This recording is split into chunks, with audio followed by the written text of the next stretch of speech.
आज आपण करूया कारल्याची भाजी। मी बघा झाडावरती अशी कारली आली होती आमच्या घरच्या आणि उन्हाने अशी पिकून चालली होती, म्हणून म्हटलं चला ह्याची आज भाजी करून घेऊया। मग मी अशी कारली गोल गोल अशी कट करून घेतली आहे।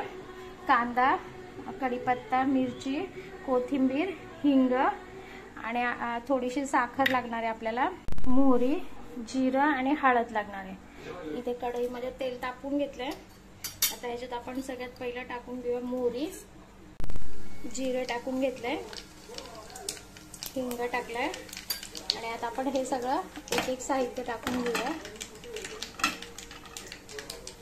कांदा,